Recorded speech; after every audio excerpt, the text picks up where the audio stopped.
आज की वीडियो में कक्षा 9 गणित जो चैप्टर 1 है संख्या पद्धति। आज इसमें प्रश्नावली 1.1 को सॉल्व करने वाले हैं। पूरा मैं एनसीईआरटी सॉल्यूशन कराने वाला हूं। तो देखिए प्रश्नावली 1.1 को शुरू करने से पहले हमें कुछ चीजें जाननी होंगी। सबसे पहला चीज क्या आती है? प्राकृतिक संख्या क्या होती है। पहला नंबर क्या आएगा? प्राकृतिक संख्या।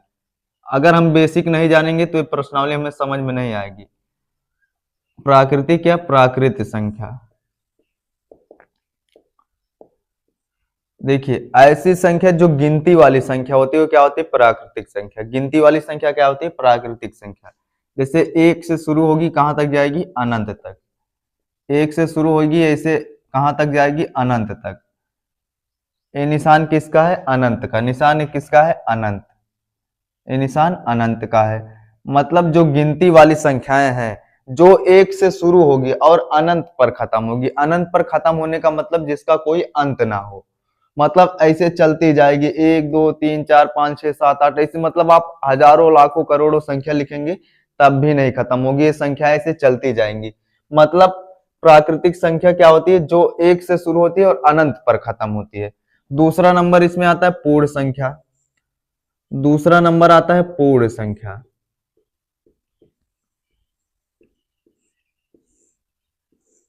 पूर्ण संख्या क्या होती है? जो जीरो से शुरू होती है। इसी गिनती की संख्या में जीरो आगे लगा दो, क्या हो जाएगी? पूर्ण संख्या।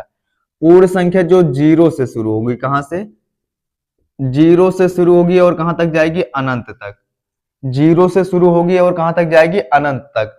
मतलब पूर्ण संख्या जीरो से शुरू होती है और कहां पर खत्म होती है? अनंत पर खत्म होती है। और प्राकृतिक संख्या एक से शुरू होती है और कहां तक जाती है? अनंत तक जाती है। अगला आता है पूर्णांक। अगला क्या आता है? पूर्णांक।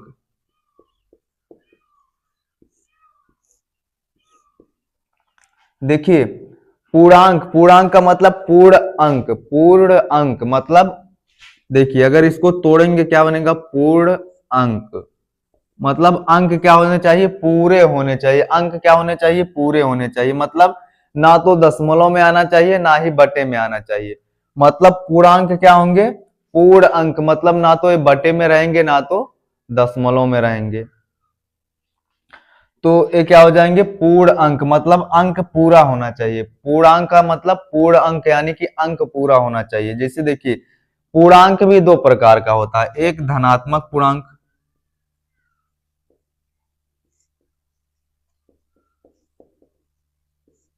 और एक होता है ऋणात्मक पूर्णांक। एक होता है ऋणात्मक पूर्णांक। अब देखिए धनात्मक पूर्णांक में एक से लेकर अनंत तक, मतलब एक से लेकर जितनी भी संख्याएं धन वाली होंगी अनंत तक।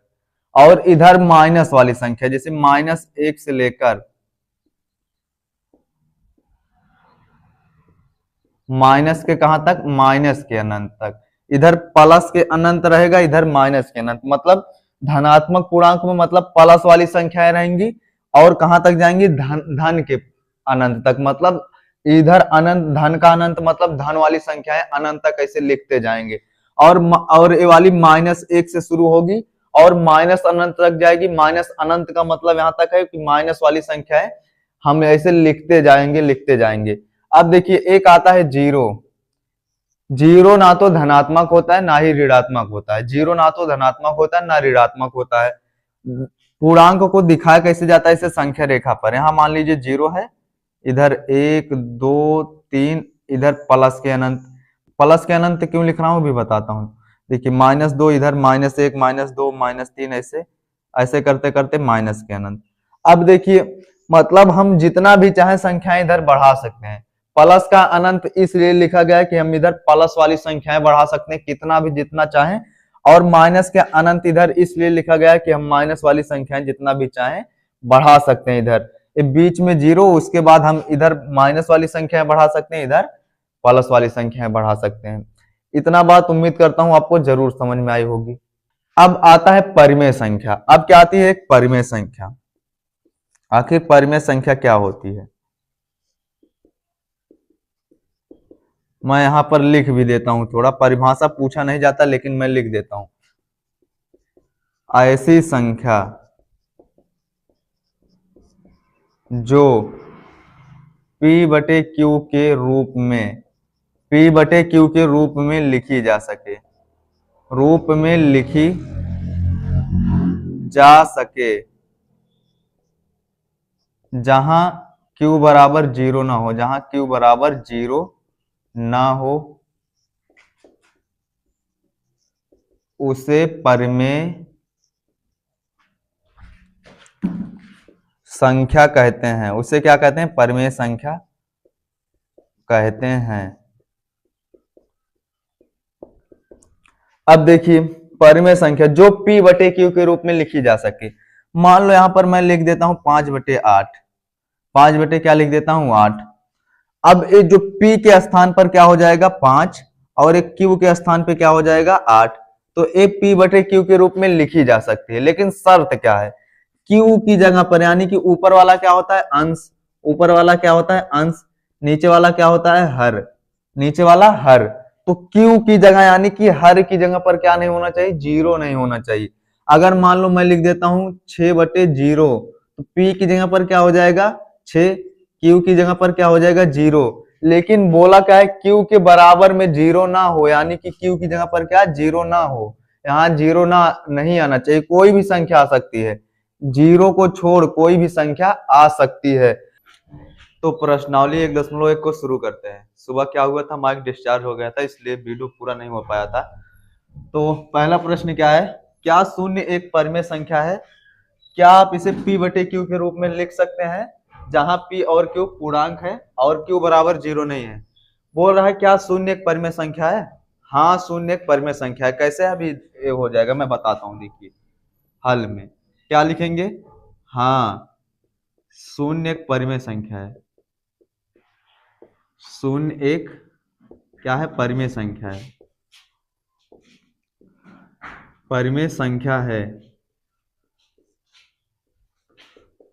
और इसे P बटे Q के रूप में लिखा जा सकता है, और इसे P बटे Q के रूप में लिखा जा सकता है।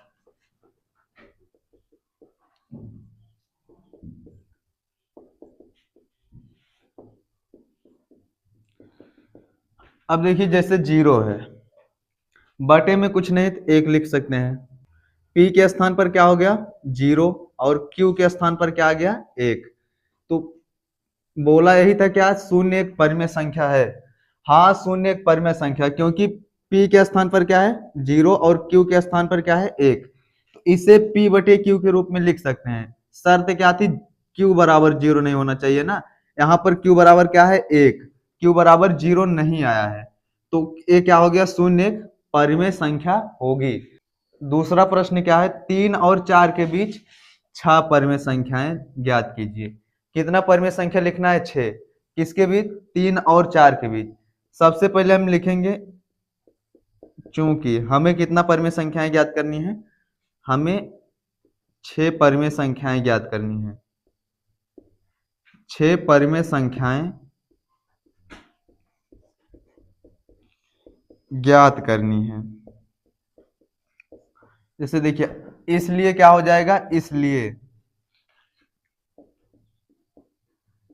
चाहे जितना परिमेय संख्या ज्ञात करना रहे, देखिए यहाँ पर 6 परिमेय संख्या ज्ञात करनी है, तो 6 में 1 जोड़ देंगे, कितना आएगा 7।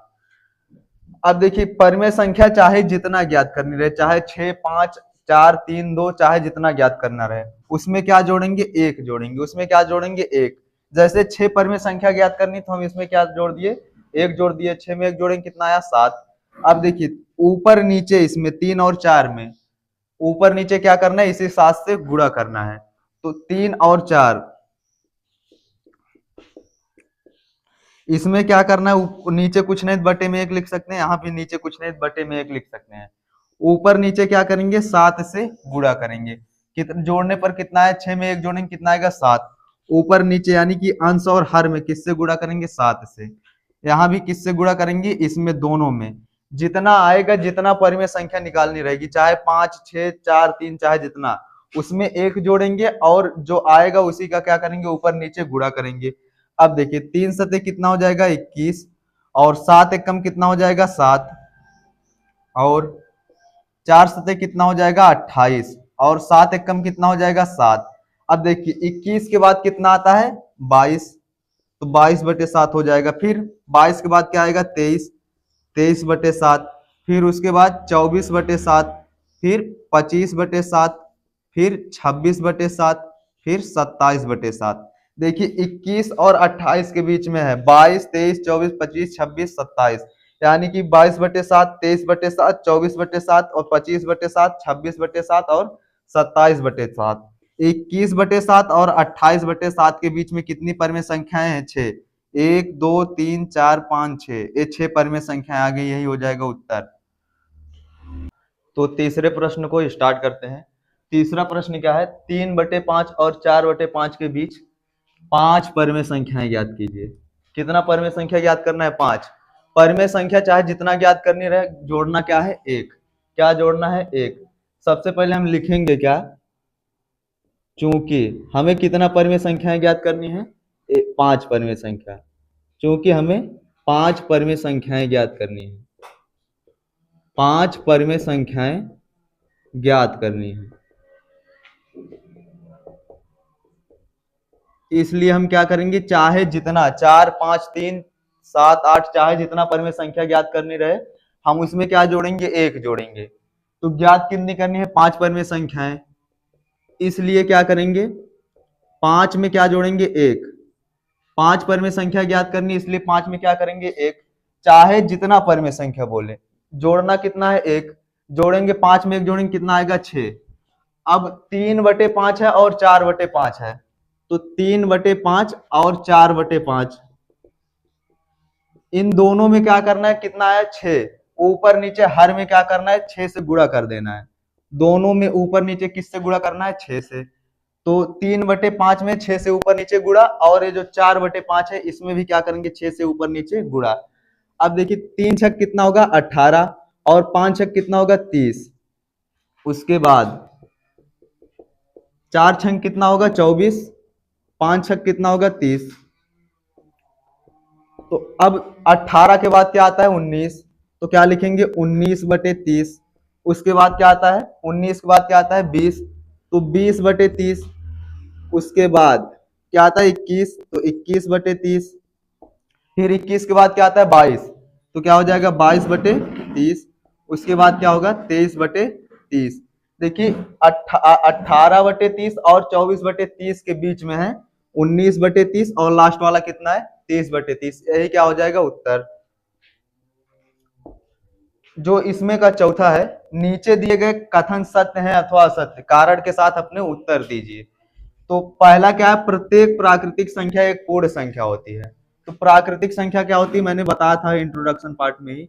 प्राकृतिक संख्या क्या होती है, एक से शुरू होती है और कहां पर खत्म होती है, ऐसे ऐसे अनंत पर खत्म होती है।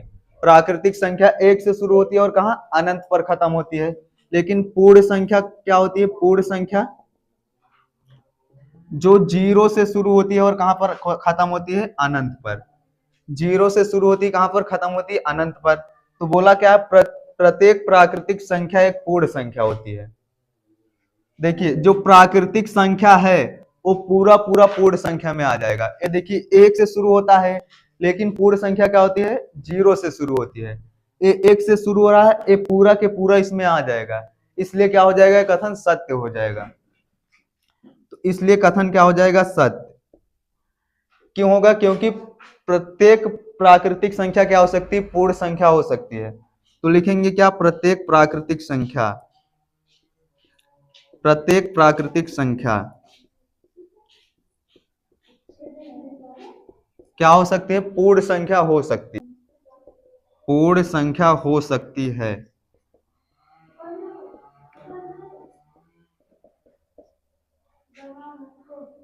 तो इसका उत्तर ये हो गया। अब बोला है प्रत्येक पूर्णांक एक पूर्ण संख्या होती है। क्या प्रत्येक पूर्णांक, पूर्णांक होता क्या है, देखिए पूर्णांक जो होता है उसमें धन वाला भी आता है ऋण वाला भी आता है। जैसे -1 -2 -3 -5, ऐसे ऐसे प्लस वाला ले लीजिए 1 2 5 6 7। देखिए प्रत्येक पूर्णांक एक पूर्ण संख्या हो सकता है। एक कथन क्या है, बिल्कुल असत्य है, क्योंकि पूर्ण संख्या क्या होती है, माइनस में नहीं होती, लेकिन बोला क्या है, प्रत्येक पूर्णांक एक पूर्ण संख्या होती है। तो एक कथन पूर्ण संख्या 0 से शुरू होती है, लेकिन इसमें माइनस वाली भी संख्या आ रही है और प्लस वाली भी संख्या आ रही है, इसलिए कथन क्या हो जाएगा, असत्य हो जाएगा। ये वाला कथन क्या हो जाएगा, असत्य, क्योंकि प्रत्येक पूर्णांक पूर्ण संख्या नहीं हो सकती, केवल धन पूर्णांक जो होता है 0 से शुरू होगा वही हो सकता है पूर्ण संख्या, लेकिन प्रत्येक पूर्णांक नहीं हो सकता पूर्ण संख्या। तो लिखेंगे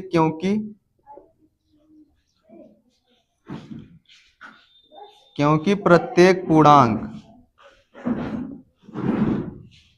पूर्ण संख्या नहीं हो सकती, पूर्ण संख्या नहीं हो सकती।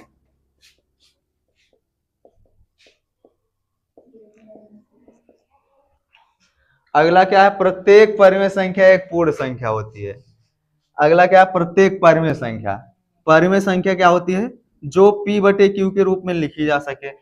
परिमेय संख्या कुछ भी ले लो, परिमेय संख्या मान लो 5/3 -8/2, कुछ भी ले लो, परिमेय संख्या है, लेकिन कह रहा है पूर्ण संख्या, पूर्ण संख्या होती है, प्रत्येक परिमेय संख्या पूर्ण संख्या नहीं हो सकती, क्योंकि इसमें बटे वाली भी संख्या आती है और माइनस वाली भी संख्या आ सकती है परिमेय संख्या में।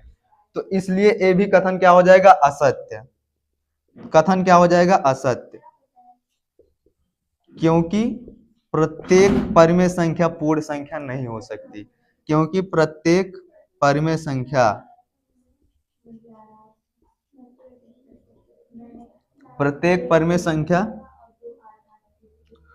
पूर्ण संख्या नहीं हो सकती, पूर्ण संख्या नहीं हो सकती।